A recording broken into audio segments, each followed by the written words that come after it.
os filhos. Está obediente esse menino. Quem está feliz com os pais? Receber a mesada, está tudo bem?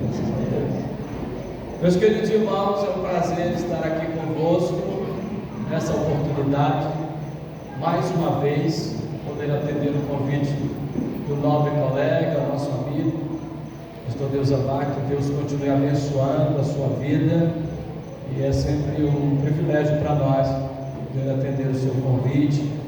O pastor Deus Amar é uma pessoa que tem abençoado as nossas vidas, é um canal de Deus para que a gente pudesse desenrolar uma situação de 6 anos que a gente tinha para resolver. Quero publicamente lhe agradecer, que Deus continue abençoando a sua vida e o trabalho que ele desenvolve, como corretor, no nome santo de Jesus.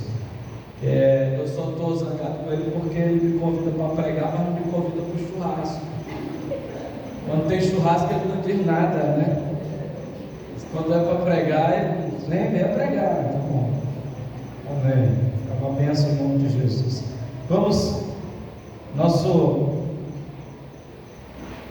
nossa ministração de hoje, nossa palestra, baseada no livro Construindo uma Família Estável, que alguns dos irmãos adquiriram, e daqui a pouco quem quiser acompanhar vai poder acompanhar pelo livro também. Salmo de número 127. Salmo de número 127. Nós temos um texto bíblico de um salmo muito conhecido, ao lado do salmo de número 128, que são 2 salmos que versam sobre família. E o primeiro deles aí, o salmo de número 127, que diz: se o Senhor não edificar a casa, em vão trabalhos que edificam. Se o Senhor não guardar a cidade, em vão vigia a sentinela. Inútil será levantar de madrugada, repousar tarde, comer o pão de dores, pois assim dará ele aos seus amados o sono. Eis que os filhos são herança do, e o fruto do ventre o seu, como flecha na mão do valente, assim são os filhos da mocidade. Bem-aventurado aquele que enche deles a sua aljava. Não serão confundidos, mas falarão aos seus inimigos à porta. Amém? Já que você está com a Bíblia aberta, vamos ler o salmo seguinte. Bem-aventurado aquele que teme ao e anda nos seus, pois comerás do trabalho de suas mãos, feliz será e tudo lhe irá. A tua mulher será como a videira frutífera ao lado da tua casa, e os teus filhos como a planta da oliveira à roda da tua mesa. Eis que assim será abençoado aquele que teme ao Senhor, e o Senhor te abençoará desde Sião. E o que mais? E tu verás o bem de Jerusalém em todos os dias da tua vida, e verás os filhos dos teus filhos, e a paz sobre Israel. Amém? Queridos irmãos, esse mês é um mês muito especial, pois a Igreja Assembleia de Deus Missão, filiada à Convenção Seadema, desenvolve o projeto Mês da Família. A Igreja de São Luís também, filiada à nossa convenção, tem o projeto Mês da Família. Esse mês é o mês em que as igrejas estão bombardeando o inimigo da família com ensinos, seminários. Agora há pouco eu recebi mensagens de muitos municípios. Alguns estão fazendo caminhada da família, outros estão fazendo carreata. Nesse momento está tendo uma grande carreata no Lago da Pedra, celebrando o mês da família, e eu fico muito feliz porque Deus nos deu essa oportunidade de coordenar a comissão da família da nossa convenção. Então, o tema do mês da família esse ano é Famílias segundo a vontade de Deus. Muitos estão desenvolvendo esse tema através do guia devocional. Porém, nesta noite nós vamos tratar sobre o tema Construindo uma Família Estável, baseado em um dos meus livros, que é esse que alguns dos irmãos têm, que é o livro Construindo uma Família Estável. E nesse livro nós tratamos sobre muitos assuntos, entre eles o assunto relacionado à comunicação, relacionamento, pais e filhos, autoestima, valores e outros assuntos mais. Mas na página de número 19 desse livro, no capítulo em que eu falo sobre a desconstrução da família, porque para falar sobre construção, é preciso a gente falar sobre a desconstrução, porque a gente entende que hoje há uma desconstrução da família, uma desconstrução dos valores familiares, e nós podemos dizer que essa desconstrução, ela vem porque o inimigo de nossas almas, o inimigo de Deus, também é o inimigo da família. Satanás, ele quer destruir, ele tenta destruir Deus. E como ele quer destruir Deus? Destruindo a sua criação. E o principal alvo do inimigo é destruir a família, é destruir o casamento, é destruir os filhos. E nisso a gente pode dizer que existe pelo menos 3 raízes ou 4 raízes do caos na família. Nesse capítulo eu falo desses 4, pelo menos dessas 4 raízes que existe dentro dos relacionamentos familiares, que são a causa, a raiz da desconstrução familiar. A primeira delas, a gente pode entender que a primeira raiz do caos na família é que o casamento tem se tornado uma instituição sem valor. Diga após mim: casamento tem se tornado uma instituição sem valor. Queridos, tudo começa com o casamento. A família começou lá no Éden com o casamento. Deus criou o homem, e depois de ter criado toda a criação, os luminares, fazer a divisão da terra e água, criar as estrelas, os seres viventes, ele cria o homem, e após criar o homem, ele entendeu que deveria criar a mulher para ser a companheira do homem, uma auxiliadora idônea, e casou-os. Relacionamento conjugal, casamento é uma ideia de Deus, não é uma ideia do próprio homem. Deus viu que o homem estava o que, gente? Só, e então fez a mulher de modo tão especial, tão maravilhoso, diferente dos homens. Olha, vocês, mulheres, estão de parabéns porque vocês foram criados de modo diferente, não é? O homem foi criado, Deus pegou um pedaço de barro, soprou, e aí deu isso que está do lado de vocês aí, né? O homem. Mas quando ele quis criar a mulher, ele criou de modo especial. Pelo menos ele se tornou um anestesista, um cirurgião geral e um geneticista e um cirurgião plástico. Deu uma anestesia no homem, tirou a costela, costurou no lugar com a carne no seu lugar, não tem nenhuma marca, e fez a mulher de modo especial. Parabéns, mulheres. Os homens podem dar uma forte salva de palmas às mulheres?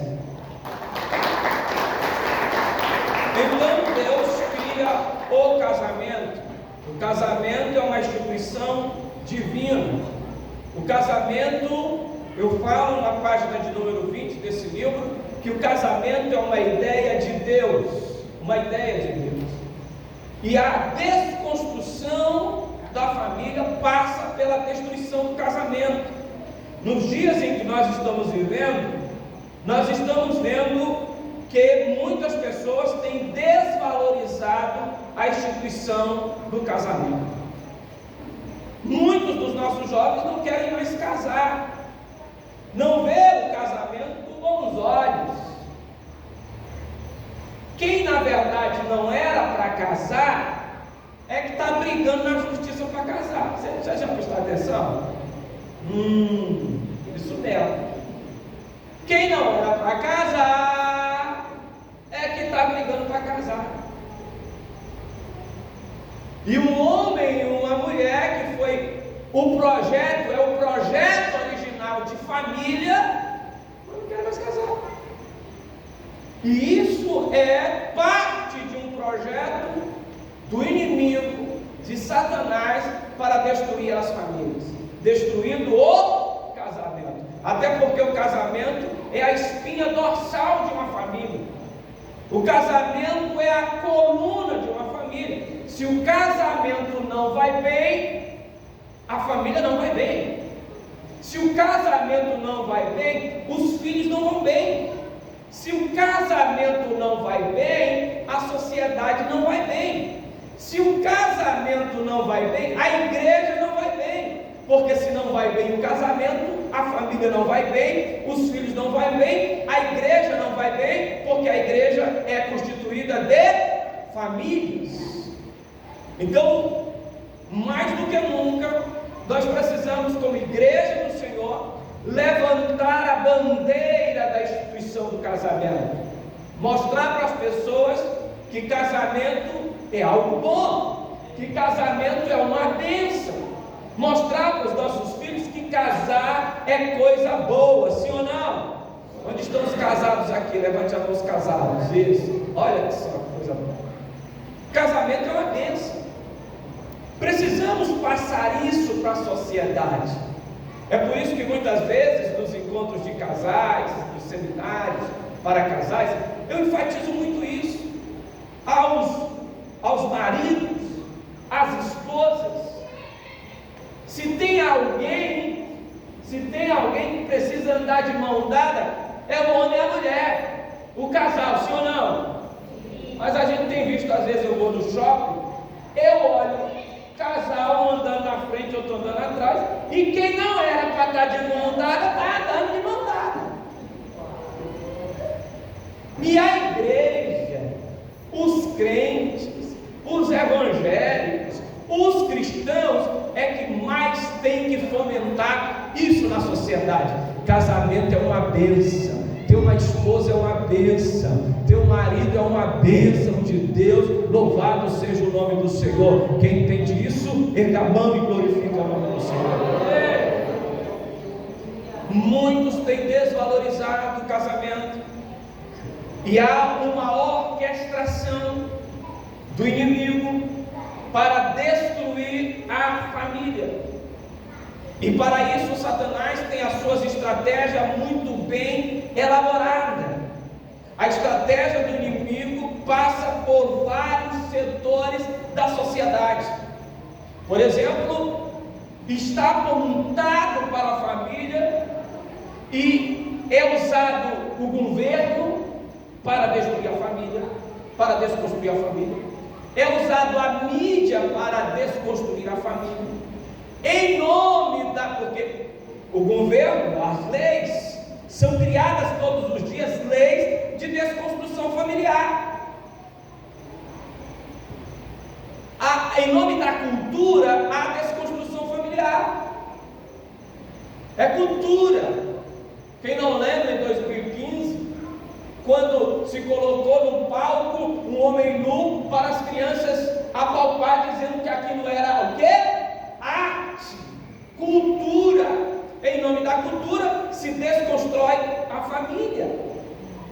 A cultura, a arte, a mídia A mídia bombardeia os nossos lares, as nossas casas, por todos os dias. Através das redes sociais, da internet, nós somos bombardeados. Há uma desconstrução daquilo que nós entendemos que são valores bíblicos, espirituais, eternos, perenes para a nossa sociedade, para a nossa vida. E isso é bombardeado todos os dias. Desconstrução familiar. E outro dia eu descobri, olhe para cá, eu descobri aonde é o escritório do diabo. Eu descobri onde é o escritório do diabo. O escritório do diabo é no Projac. Pode publicar isso, viu? Diga que foi o pastor Deus Amar que falou. É lá no Projac. E a secretária do capeta é a Fátima Bernardes. Aquele programa é um programa endemoniado. E um dia eu estava no consultório e eu estava ali e tinha geralmente nos consultórios a televisão é ligada no escritório do diabo. Eu estava lá no programa da Fátima Bernardes e tinha lá uma psicóloga e um casal, homem e mulher. E a psicóloga estava dizendo para aqueles que estavam ali que eles não deveriam rotular a sua filhinha, a sua menina de menina. Não é para dizer que ela era uma princesa, não uma princesinha. Não, porque vai que ela seja uma transgênero, dizia a psicóloga.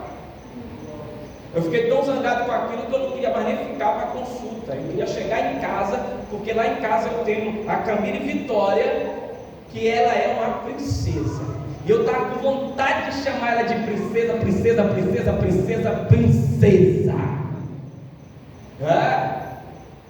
Porque há desconstrução familiar todos os dias. As novelas estão aí para desconstruir a família. Todos os dias é pregado pelos canais da TV desconstrução familiar. E mais do que nunca, a igreja do Senhor aqui na terra, ela tem a missão de levantar a bandeira da família, da criação de filhos segundo a vontade de Deus, como diz o tema deste ano no nosso mês da família. A mídia, a cultura, as leis, a arte e assim por diante. A escola, por exemplo, que deveria ser um aliado da família, já não é mais. Desculpe aqui os professores. Eu sou professor por profissão e minha mulher é diretora de escola, mas a gente sabe que algumas vezes a escola já não é mais uma aliada da família. A gente constrói valores e a escola desconstrói. A gente levanta princípios na vida dos nossos filhos, das nossas crianças, e a mídia desconstrói. A sociedade desfaz aquilo que nós ensinamos. Então nós estamos cercados por todos os lados de bombardeio de desconstrução familiar. E eu vim aqui para dizer isso para você. E a raiz é que há uma desvalorização da instituição do casamento. Se bagunçar o casamento, destruir o casamento, a vida de todos aqueles que dependem do casamento não vão bem. Não vão bem. Teremos filhos desconstruídos, teremos uma sociedade também desconstruída.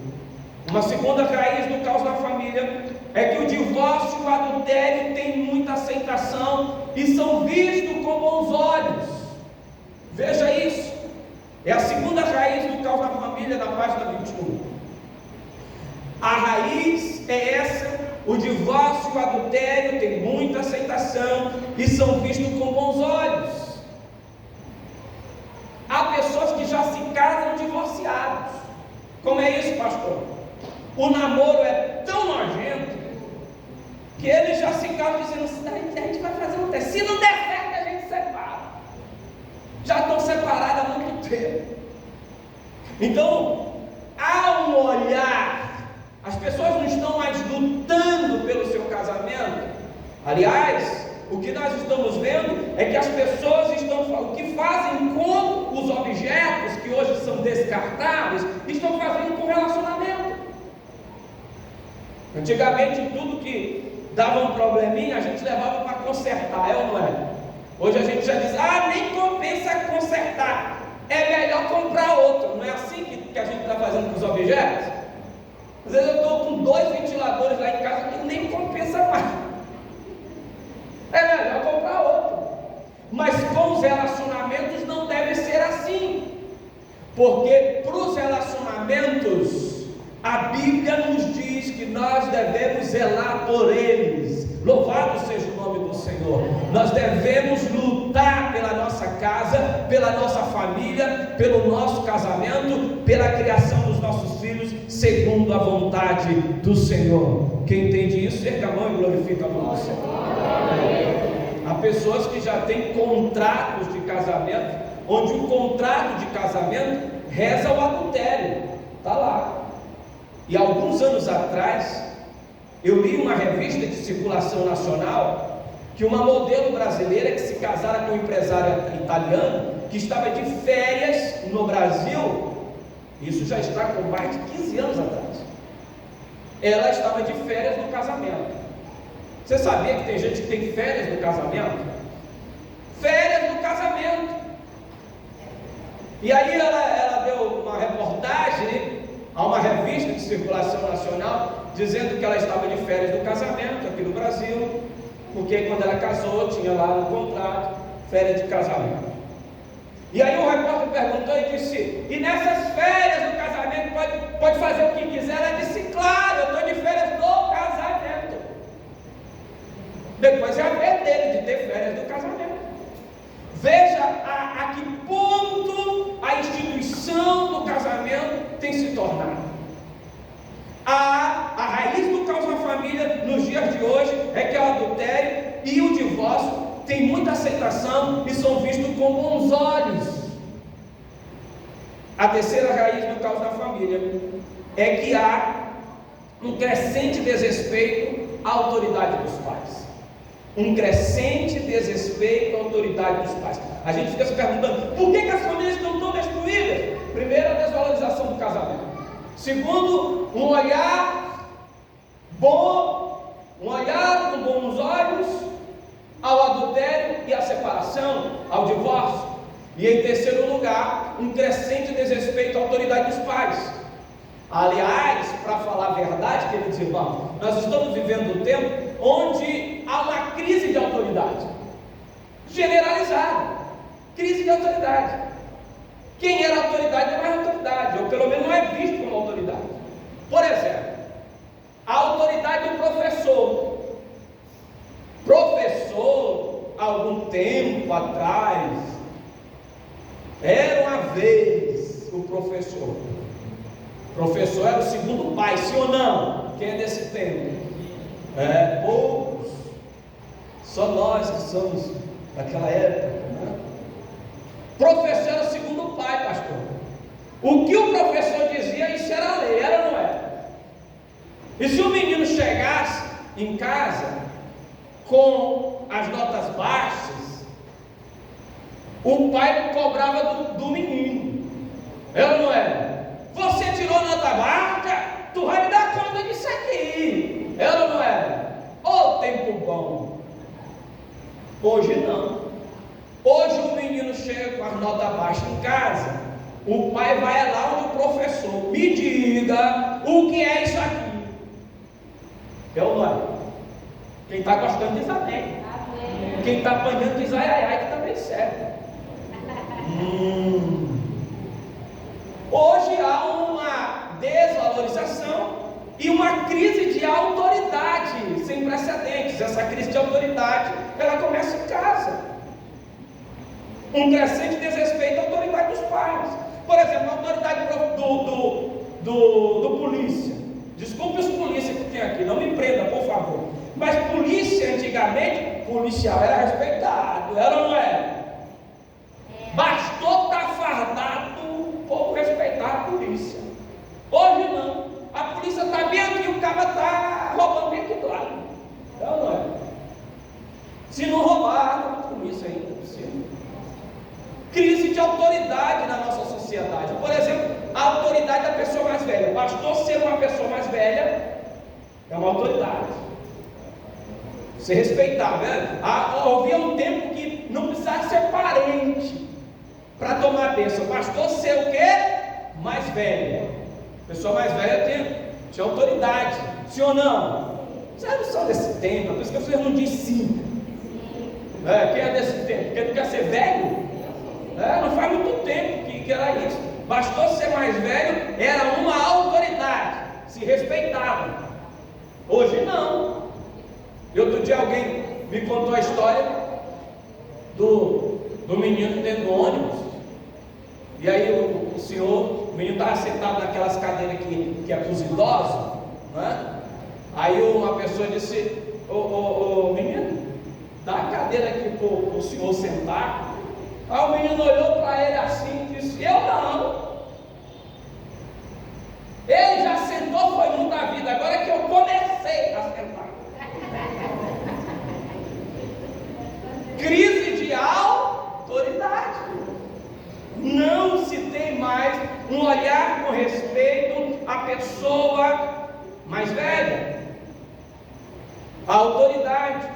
E essa crise de autoridade começa em casa, desrespeito. E até isso tem atingido a igreja. Crise de autoridade tem atingido a igreja. Aqui e acolá a gente já não tem mais. Lá as ovelhas não são mais tão obedientes aos seus pastores assim, não. Vou falar. Aqui e acolá a gente tem. É ou não é? Crise de autoridade. E eu não vou falar da autoridade política, que ninguém respeita mais político, mas também podera. Crise de autoridade. E essa crise de autoridade começa em casa. Olha para cá. Um menino, quando dá trabalho fora de casa, ele já dá trabalho em casa há muito tempo. Pastor, mas os filhos dos crentes, os filhos dos evangélicos, não, eles não são assim. Faça assim com a mão. Faça assim com a mão, isso. Levante. Vai um pouquinho, não vou pedir nada para você não. Isso, levante assim. Agora faça assim, ó. Tá assim de filho evangélico aí, desse jeito. É uma crise de autoridade. Essa é uma das raízes do caos na família. A quarta raiz do caos na família é que a família tem retirado o sagrado de dentro dos lares. Por que as famílias estão assim? Porque o sagrado foi retirado de dentro dos lares. Não se dá mais espaço para o sagrado. Aliás, nos tempos modernos, a Bíblia não cabe mais nesse tempo. Porque tudo aquilo que é um princípio eterno, aquilo que tem valor permanente, não cabe nesse mundo líquido, de amores e de relacionamento líquido. Não, nada é para sempre. Então o casamento não tem valor nessa sociedade, porque casamento é até que a morte os separe, não tem valor. A Bíblia, que é valores eternos, não cabe nessa sociedade moderna, porque ela é de valores eternos, de valores divinos, de valores perenes. Passará os céus e a terra, mas a palavra não passará. E a retirada da Bíblia, a retirada do sagrado de dentro dos lares, tem sido uma das causas do caos da família. A internet é a razão, a rede social é a razão. Isso aí, irmão, é para quem se deu espaço, tirou o sagrado, a Bíblia, o culto doméstico, não é? O respeito aos valores de princípios bíblicos e religiosos. Então vai dar espaço para outras coisas. A internet vai tomar de conta, as redes sociais vão tomar de conta, a pornografia vão tomar de conta. Então essas são as raízes da desconstrução da família nos dias dias de hoje. E como eu posso construir bem a minha família? Na página 23 eu falo sobre isso. Como eu posso construir bem a minha casa, a minha família? Nós sabemos que família, casamento é uma construção. Diga, família é uma construção. Casamento, diga, senão você não casa nunca. Diga, casamento é uma construção. Nós construímos. Assim como nós construímos as casas físicas, os prédios que precisam ser bem construídos, os relacionamentos também precisam ser bem construídos. O texto que nós demos diz: se o Senhor não edificar a casa, se o Senhor não assinar o projeto, se o Senhor não dar o veredito, a palavra final, se o Senhor não aprovar o projeto, em vão trabalham aqueles que vão construir. Vão construir. Então, cada tijolo, cada massa, cada material que eu uso na construção dos relacionamentos é muito importante. Como você está construindo o seu relacionamento conjugal? Como você está construindo o seu relacionamento com os seus filhos? Como você está construindo o seu relacionamento dentro do seu lar, dentro da sua casa? Quais são as matérias que você está construindo? E aí, para a gente responder, antes de responder como é que se constrói bem, a gente precisa perguntar: quando eu não construo bem a minha casa? E eu passarei a dizer algumas coisas para vocês. A primeira delas é que quando na família impera a lei da selva. Diga, minha família. Fale bonito, que você está falando da sua, não está falando da minha. Da minha você pode falar escondidinho e baixinho, mas da sua você pode falar com som bem alto. Diga, quando na minha família impera a lei da selva. Pastor, que lei é essa? A lei da selva. Quem é o rei da selva? O leão. Todo mundo sabe, o leão. Eu sou mais forte. Eu que mando. Tem isso em casa? Tem? Não, na casa dos crentes não tem. Quer fazer assim ou não? Não, não é nada para fazer. Não é nada para fazer. Eu sou maior. Eu mando. Eu sou. Eu tenho. Eu que mando. Eu que faço. É a lei da selva. Há muitos lares, muitas casas que vive essa lei, a lei do maior, a lei do mais forte, a lei do mais esperto, a lei do mais perspicaz. E às vezes isso não é só entre marido e mulher, é um filho, são os irmãos, a lei da selva, como se a gente estivesse num campo de batalha pela sobrevivência, brigando um com o outro, quando nós precisamos entender que a nossa casa, a nossa família é um time que luta, que joga para vencer o jogo, a batalha. Diga, a minha casa, a minha família é o meu time. E eu sei que tu não joga, mas fala do mesmo jeito. É o meu time de coração. Time de coração. Eu torço pela minha família, eu torço pela minha casa. E eu sei que você não gosta de futebol aqui, vocês não vão para o sítio para jogar futebol.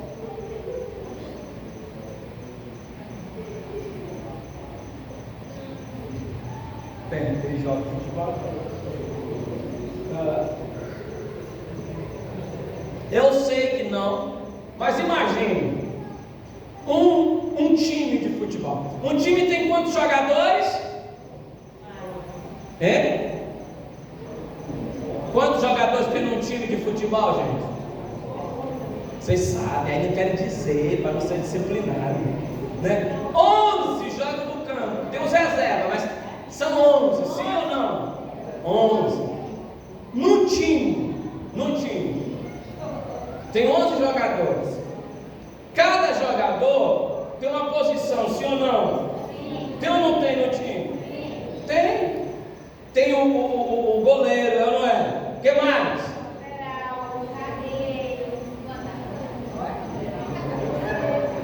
Pastor. Tem o atacante, o que mais? Lateral, direito, vocês sabem. Não é? Cada jogador está numa o quê? Posição. Mas todos vestem a mesma camisa, sim ou não? E tem o mesmo objetivo. Qual é o objetivo dos jogadores do time? Fazer, marcar o gol. Quem foi esse que disse? Quem foi? Olha quem é. Tá vendo? O objetivo do time é marcar um gol. Contra si ou contra o adversário? Contra o adversário. Veja que isso parece com uma família. Sim ou não, gente? Uma família, cada membro tem uma posição diferente. Sim ou não? O pai não pode usurpar o papel da mãe. É verdade ou não? A mãe não pode usurpar o papel do pai, porque cada um tem a sua posição dentro do lar. O filho é a mesma coisa. O filho não pode usurpar o papel do pai e da mãe, porque ele joga numa posição diferente, ou não é? Unido para marcar o gol contra o adversário. Eles vestem a mesma camisa. O problema de um é o problema do outro, sim ou não? O problema daquele é o problema meu. O problema do meu filho é o meu problema. O problema do pai é o problema do filho, sim ou não? Um dia um filho chegou em casa triste, aí disse para o pai: pai, eu estou com um problemão. Aí o pai olhou para o filho e disse: eu também estou com um problemão. O filho ficou meio desapontado, aí perguntou: pai, qual é o seu problema? Aí o pai olhou para o filho e disse: eu ainda não sei, porque você ainda não me contou o seu. O que o pai estava querendo dizer era que o problema do filho era o problema dele. Se o time está perdendo, todos estão perdendo, sim ou não? Eu não posso marcar o gol contra. E quando alguém marca o gol, a comemoração é só daquele que marcou o gol? Não, é de todos. Se o marido dá um bom emprego bom, está ganhando dinheiro, a comemoração é de todos. Ele está crescendo, mas a alegria é de toda a família, sim ou não? O filho passou no vestibular, o outro filho ficou triste? Não, a comemoração, a alegria é de todos da família. No time, nós não podemos marcar gol contra. Diga para quem está do seu lado: você não pode. Tenha medo não, pode dizer. Diga: você não pode marcar gol contra. Pastor, quando um jogador marca um gol contra, o que acontece? Tu xinga ele? Tu tem cara de quem xinga ele. O cara marcou um gol contra, aí tu, o que tu diz? Quando um jogador marca um gol contra, fica zangado, é ou não é? Eu não vou dizer o que vocês falam, que é pecado. Mas a gente não pode marcar o gol contra a nossa família, o nosso time. No mínimo, quem marca um gol contra vai sentar onde? No banco, na reserva. É ou não é? Mas não é o seu não, viu? Vocês dois não estão na reserva ali. Fique tranquilo. No outro jogo não vai jogar. Não vai jogar.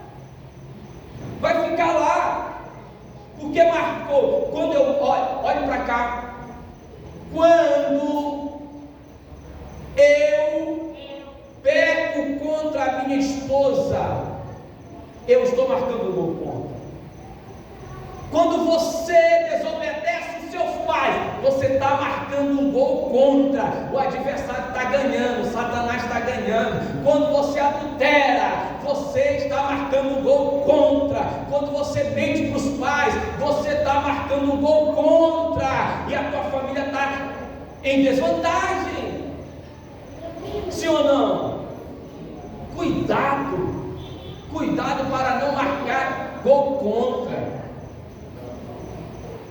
Mentiu contra a família, mentiu para a esposa, mentiu para o marido, mentiu para os pais, mentiu para os filhos, está marcando gol contra.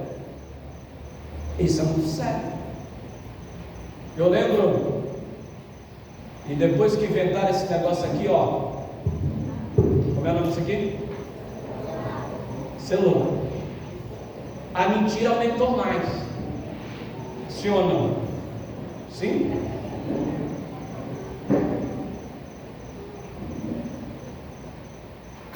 Está aqui.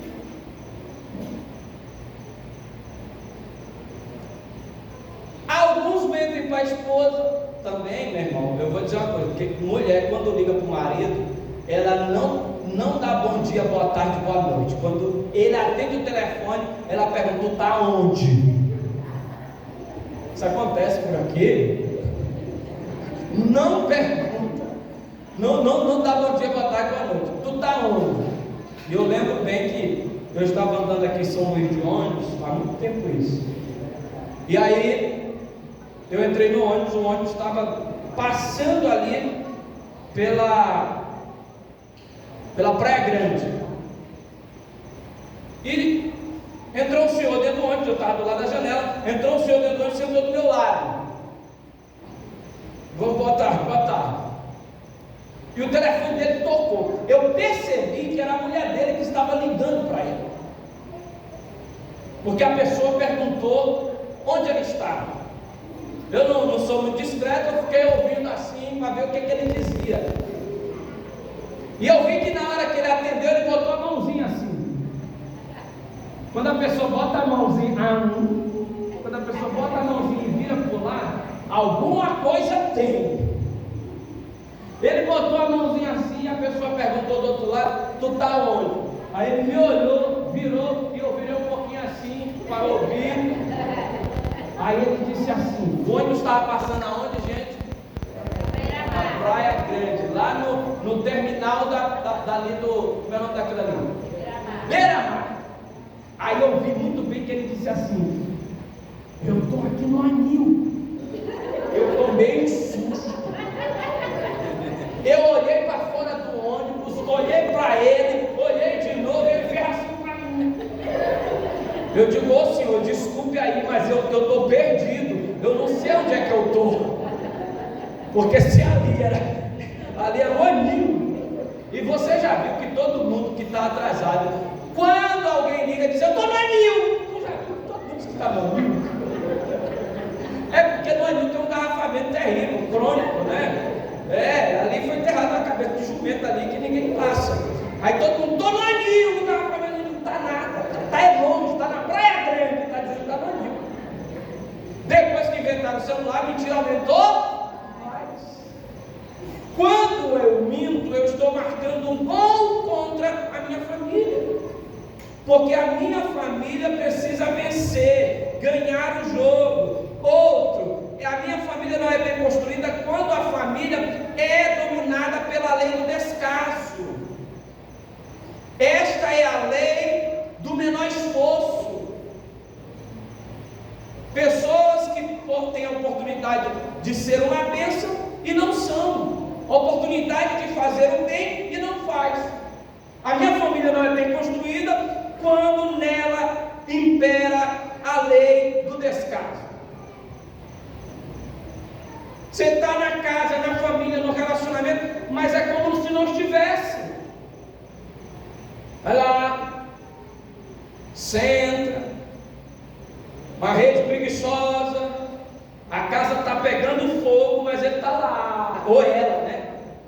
Deitado. E às vezes tem uns que sentam e fica lá. Aí grita a mulher: Maria! Maria? Ei, Maria! Tem alguma coisa no fogo, está queimando. Meu Deus, Maria! Está pegando fogo, Maria! Por que esse indivíduo não levanta?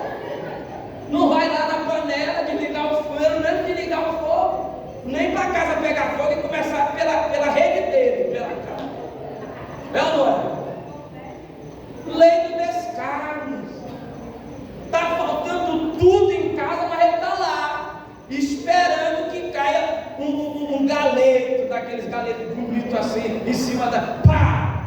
Nem o urubu cai, meu irmão. Nem o urubu. Que não tem urubu besta. Não é?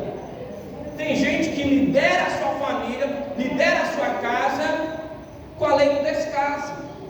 Não é comigo.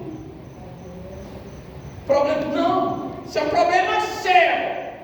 Ei, irmão, o problema da tua esposa vai te atingir. O problema do teu marido vai te atingir. O problema do teu filho vai chegar, a conta vai chegar para você, sim ou não? Então não lidere a sua família. A família não é bem construída quando impera a lei do descaso. Eu acho, eu finjo que não é comigo, eu passo a vista grossa, e daqui a pouco o problema vem para todo mundo. Quem está gostando diz amém. Quem está apanhando diz ai, ai, ai. Está aumentando os ai, ai. A família, olha, você sabia que a pior pessoa, olha para cá, a pior pessoa que tem, não é aquela pessoa que faz o mal. É mesmo, pastor? É, porque a pessoa que faz o mal, irmão Domingos, a gente espera dela o quê? Espera dela o quê? O mal. Você sabe que ela é o diabo, é ou não é? E não é a sogra não, porque todo mundo bota as coisas na conta da sogra, é ou não é? É que é minha sogra, mas tem muito gente que é o diabo, tem muita nora que é endemoniadinha e diz que é a sogra. Não é só a sogra não, nem é só a sogra não. Cuidado, todo aquele que tem a oportunidade de fazer o bem para o membro da sua família e não faz, é pior do que quem faz mal. Porque está nas suas mãos para fazer o bem para o outro, para o membro da família, e não faz. É pior, porque dessa pessoa você espera o quê? O bem. É ou não é? É o membro da família, você espera o bem dela. Dá para ela fazer, ela pode fazer, mas não faz. Essa pessoa é pior. Essa pessoa é pior do que quem faz o mal. Terceiro lugar, quando a família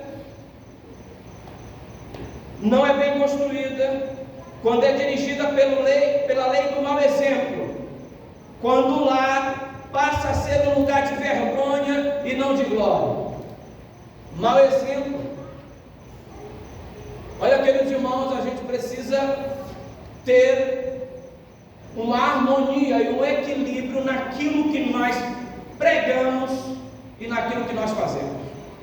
Nós temos que tomar a postura de Josué. Josué disse: a minha casa servirá ao Senhor. Não foi assim? É?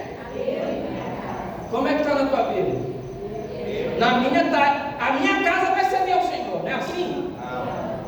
Ele diz o quê? Eu e a minha casa serviremos ao Senhor. Isso é muito sério. Porque Josué, ele estava dizendo e confiando que o que ele estava dizendo para os seus liderados, ele fazia em casa. Ele era em casa. Ele tinha certeza que a sua família iria acompanhá-lo naquilo que ele estava pregando fora. Ele pregava dentro de casa. O que eu falo em casa tem que ser o que eu falo na igreja. O que eu falo na igreja tem que ser aquilo que eu projeto dentro do meu lar, dentro da minha casa. Muitas famílias têm sido desconstruídas pela lei do mau exemplo. É um mau exemplo de pai, é um mau exemplo de mãe, é um mau exemplo de filho, e isso tem deteriorado a família. Alguém me perguntou com relação à sua família, qual é o seu maior medo? Eu disse: o meu maior medo é decepcionar a minha família. Eu luto dia e noite para não decepcionar a minha família, para não decepcionar os meus filhos. Porque, aliás, o Cláudio II, eu falo muito do Cláudio II. Então, o Cláudio II tem uma princesa e um príncipe. E afinal de contas, o Cláudio II, quando era pequeno, o nome dele é Cláudio Florley II. E aí ele chegou em casa um dia dizendo: papai, na minha escola eles não estão me chamando de Cláudio, só de segundo. Eu digo: o que é que tem? Porque hoje tudo é bullying. Bullying era bom, era para botar café. A aquele que botava o café, aquilo que era bullying. Hoje tudo é bullying. Aí eu disse: meu filho, o que é que tem te chamar de segundo? Como é teu nome? Cláudio Frorley de segundo. Eu sou o primeiro. Deixa de ser bobo. Porque o que ia acontecer? Ele vinha falar para mim que estava chamando ele de só de segundo. Aí eu ia na escola, ia lá falar com a diretora. E a diretora era minha mulher. Eu brigava com ela de manhã na escola e ela brigava comigo à noite em casa. Eu sou besta. Eu disse: meu filho, deixa de ser besta. Que esse negócio de segundo é coisa de imperador. Tu já ouviu falar em Dom Pedro II? Aí ele é mesmo, papai. Eu disse: pois é.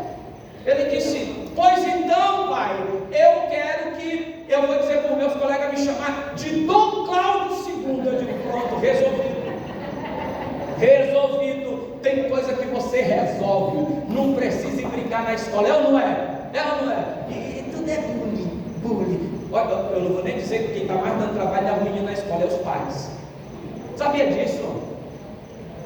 Pergunta para a diretora aqui. É melhor não perguntar. Então, o que eu estou querendo dizer é que a lei do mau exemplo tem sido um problema. O Cláudio II, a maioria das vezes que ele me liga quando eu estou longe, e ele fala o que ele quer falar, e depois ele diz: pai, eu te amo. Pai, o senhor é a minha inspiração. Eu estou para dizer: pô, meu filho, não fala isso, que cada vez que tu fala isso, é uma facada assim, porque eu não posso decepcionar esse menino. Pai, isso é a minha inspiração. O filho dizer isso para você, isso é muito sério. Você tem que ser, o que você prega na igreja, você tem que ser em casa. E isso não é fácil. Josué não era daqueles que dizia: faça o que eu digo, mas não faça o que eu faço. Pastor, e tem crente assim, quer levantar a mão de novo. Tem muita gente que está dizendo assim: vai para a igreja, vai para a escola dominical, vai ler a Bíblia, rapaz, e não lê a Bíblia, e não vai para a escola dominical, e não vai para os cultos. Muitas famílias são lideradas pela lei do mau exemplo, e não vai para frente. Um pai que bebe não pode dizer para o filho não beber. Um pai que fuma não pode dizer para o filho não fumar. É verdade, sim ou não? Sim, não pode.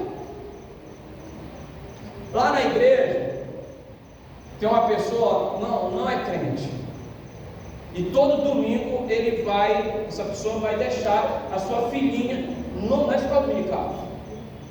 E no culto à noite, vai lá, uma menininha, uma criancinha. Aí ele vai deixar na porta da igreja, a tia recebe, leva para a classe. E há um tempo, aí os irmãos dizem: pastor, olha que coisa bonita, né? Olha, o pai vem e traz a criança. Eu digo: eu não acho bonito. Acho não. Pastor, eu não acho. O certo é ele vir com a filha, botar a filha lá e ir para a classe dos senhores. Não é? Isso era que era melhor. É menos pior. Mas eu preciso ensinar o caminho. Não, vai por aqui. Não, é andando pelo caminho. É isso que a Bíblia diz, não é? É andando pelo caminho. Quem pode glorificar o nome do Senhor? É andando pelo caminho. Andando pelo caminho. É ensinando, lendo a palavra. Se você ler, o filho vai ler. É ou não é? Então não podemos dirigir a família com a lei do mau exemplo. Uma família que outra coisa que faz a minha casa não ser bem construída. Quando os canais de comunicação estão bloqueados por falta de liberação de perdão, não há diálogo, não há comunicação, a comunicação é truncada, a comunicação não flui. É muito comum a gente ouvir pessoas dizendo: pastor, eu estou há 1 ano que eu não falo com meu pai. Eu estou há 1 ano que eu não, diz assim, eu não troco a boca com a minha mãe. Eu não falo com o meu irmão. família. Porque família, segundo a vontade de Deus, como a gente tem pregado esse mês, o mês da família, é aquela em que os membros da família se amam, se respeitam e se protegem. Diga, se amam, se respeitam e se protegem. Há muitos canais de comunicação que estão bloqueados por falta de perdão. Olhe para cá, eu vim aqui para dizer para você nesta noite que Deus está interessado em desobstruir os canais que estão rompidos, os canais que estão bloqueados por falta de perdão. Libere o perdão dentro do seu lar, dentro da sua casa, no nome de Jesus, para você ter saúde física, saúde espiritual, saúde emocional e liberar o outro. Louvado seja o nome do Senhor. Muitas famílias estão vivendo esse processo. Canais que não estão bons no relacionamento, canais de comunicação por falta de perdão. E há de se dizer uma coisa, irmão: guardar rancor, guardar mágoa e ressentimento de outro membro da família, eu quero dizer para você que é você que está sofrendo. Ressentimento é lixo emocional e não pode ser guardado. Diga após mim: ressentimento é lixo emocional e não pode ser guardado. Quem é que guarda lixo dentro de casa, gente? Lá no apartamento a gente já fica esperando o horário. O lixo já está bem aqui. Quando a coleta vem, como é que ele diz mesmo? Coleta, nós já estamos na porta aqui para entregar o lixo para ser levado. Não se guarda lixo dentro de casa, não se guarda lixo emocional dentro de você. Quando você tem ressentimento contra o teu irmão, é um veneno que você está tomando, achando que ele vai morrer, mas quem está morrendo é você. E Deus está aqui através do Espírito Santo para desobstruir esses canais, para religar o canal de comunicação do filho com o pai com a mãe, o irmão com outro irmão, no nome de Jesus. Quem recebe isso? A família não é bem construída quando um transfere a culpa para o outro. Existe isso na família. Sabe que a gente sempre está procurando um culpado para nossas coisas? É ou não é? Sempre um culpado. Sempre um culpado. Até as criancinhas bem pequenininhas sempre está botando a culpa no outro. Já começa desde meninozinho. Olha esse menino de hoje. Não são gente. Mãe chegou em casa, a parede estava toda riscada por 2 meninos. Aí a mãe disse: quem riscou essa parede? Aí um disse: foi ele. Não foi ele. Aí a mãe disse: é porque está tão lindo esse desenho na parede. Aí eu disse: foi ele. Jogando culpa um para o outro. E isso é tão antigo que é desde o Éden. Os nossos pais, é ou não é? Quem foram os nossos primeiros pais? Adão e Eva. Não é Eva e Adão não, é Adão e Eva. Quem nasceu primeiro? Quem nasceu primeiro? Adão. Então é quem? Adão e Eva. Não é Eva e Adão. Não é não. Presta atenção. Vede, como diz o pastor Coutinho, vede como falares. É? Então é Adão e Eva. Deus disse: não come do fruto dessa árvore. Não foi assim? A ordem foi para quem? Para Adão ou para Eva? Por 2. Foi o casal. Ele não era uma só carne? Sim ou não? A só carne. Era por 2. Por 2. Aí, o que aconteceu lá? O inimigo falou ao ouvido de Eva. E Eva falou ao ouvido. Eu tenho um livro que eu falo, o meu casamento mais saudável. Não sei se esse livro não veio para cá, só veio esse, né? O meu casamento mais saudável é um livro para casais. Esse livro eu falo de Adão e Eva do começo ao fim. Os erros que eles cometeram que a gente não pode cometer, o casal não pode cometer. E eles cometeram vários erros. Um desses é a transferência. Primeiro, influenciar o membro da família negativamente. Isso acontece muito. Um influenciando o outro negativamente. É o irmão que influencia o outro, é a mãe que influencia o filho negativamente. Isso acontece, eu dou exemplo de famílias. Na família de Rebeca, Isaac e Rebeca, teve isso ou não teve? Teve. E olha que era um casal nota 10, Isaac e Rebeca. Mas Rebeca chegou lá para o Jacózinho, que ela protegia, e disse: tu vai fazer isso aqui, para tu conseguir as coisas. Olha a mãe, olha que mãe que estava, não vou nem dizer o que ela estava, cheia de espírito ruim, porque de espírito bom não estava para fazer aquilo ali, contra outro irmão, outro filho, eu não era. E ali era uma briga terrível, porque Jacó, Isaac, amava mais quem? Esaú. E Rebeca amava mais quem? Jacó. Isso não pode acontecer dentro de casa, irmão. Parcialidade. E eu penso que ali era uma briga terrível daqueles dois.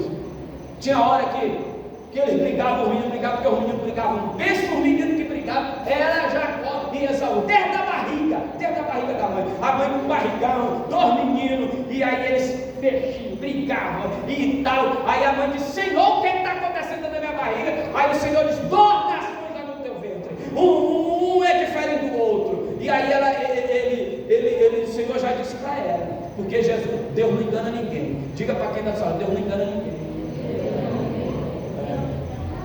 O Senhor disse para ela: vigia, porque esses meninos vão dar trabalho. Pois foi dito e certo. No dia que eles nasceram foi numa briga, que nasceu um pegando um calcanhar do outro. Tu não vai, e aí o outro querendo sair. Foi assim ou não foi? É a Bíblia que diz.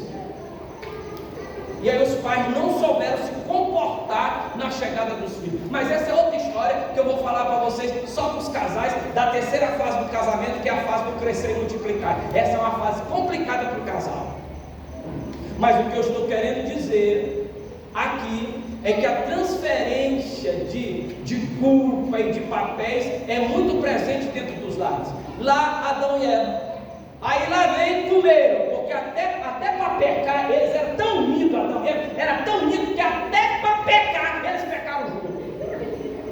Eu falo sobre isso no meu livro.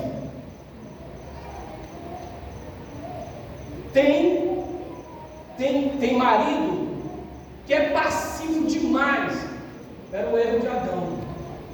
Eva veio com a maçã, não era maçã, né? Não sei o que era. Era uma fruta, era alguma coisa. Aí veio: olha que coisa bonita, linda e tal. Aí Adão não questionou nada. Porque tem hora que o marido tem que ser um leão. Com quem que a gente aprende a ser marido? Com quem é? Com a esposa? Com quem é? Quem é o nosso modelo de marido? Os homens, quem é? Quem? Jesus é o modelo de marido para nós. Não é isso que o apóstolo Paulo diz? Vós, marido, amai a vossa esposa como Cristo amou a igreja. Cristo tem uma esposa, tem ou não tem? Cristo não tem uma esposa. Quem é a esposa de Cristo? A igreja. E o apóstolo Paulo está dizendo: sejam igual a Jesus. Isso aqui é ruim para nós. Porque amar uma mulher como Jesus amou a igreja não é fácil. Tem que morrer por ela, é ou não é, gente? Morrer por ela. É sacrificial. Aí Adão, ao invés de questionar isso, porque Jesus é o leão, sim ou não? Jesus não é o leão? Leão da tribo de Judá. Jesus briga pela igreja e tal, ele é o leão. Tem hora que o marido tem que ser o leão, não é para assustar a mulher, não. Tem que ser o leão. Mas ele também é o cordeiro. Jesus não é cordeiro?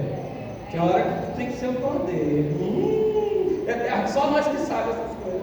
Os casados, os solteiros não sabem o que é isso. Tem hora que é o leão e tem hora que é o cordeiro. A gente aprende com Jesus. Agora Adão não foi leão em hora nenhuma. Não foi leão em hora nenhuma. Quando a mulher veio com aquela fruta, o que é que tu está fazendo? Eu não. Que negócio é esse? Tu conversando com a serpente. Com serpente não se conversa. Aí a enganei meu marido, eu não vou fazer isso mais e tal. Aí ele agora vem para cá, meu bem, tu é obediente, o cordeiro. Mas até para pecar, eles pecaram junto. Porque não era um casal, não, era uma quadrilha. Pecaram e nós estamos levando a culpa. Vocês estão sorrindo? Nós estamos levando a culpa até hoje, é ou não é? Aí na hora que dá a hora da prestação de conta, lá vem Jesus. Lá vem Jesus, não, Deus. Eu quero pensar que era Deus. Deus chega, não! O homem se escondeu. Não era nem leão para chegar, estou aqui, Jesus. Deus, eu que sou culpado mesmo, se escondeu. Covarde. Se escondeu. Aí Deus disse: Adão, por que tu te escondeu? Porque eu estava nu. Quem fez tu descobrir que estava nu? Aí ele começou: a mulher que tu me deste. Ele bota a culpa em quem? Bota a culpa em quem? Não, em Deus. Ele bota a culpa em Deus. O que ele diz? A mulher que eu não pedi, eu não estava querendo, simplesmente tu botou uma anestesia em mim e fez uma mulher. A mulher que tu me deu. Ele botou culpa em Deus. Tem muita gente na família, tem problema na família, o diabo não brinca, mas tem muita coisa que não é o diabo. Pastor, o senhor é advogado do diabo? Sou não, mas tem muita coisa que não é o diabo. Porque o diabo só entra aonde tu dá brecha, é ou não é? Tem coisa que é você. Olha para quem está do teu lado e tenha coragem de dizer. Diga, tem coisa que é tu, né? Tem coisa que é tu. Tem hora que a gente tem que ser o leão, o senhor não. E tem hora que a gente tem que ser o cordeiro. A minha mulher está me olhando e apontando para o relógio. Está na hora de acabar. Deus abençoe a tua casa, a tua família, o teu ministério.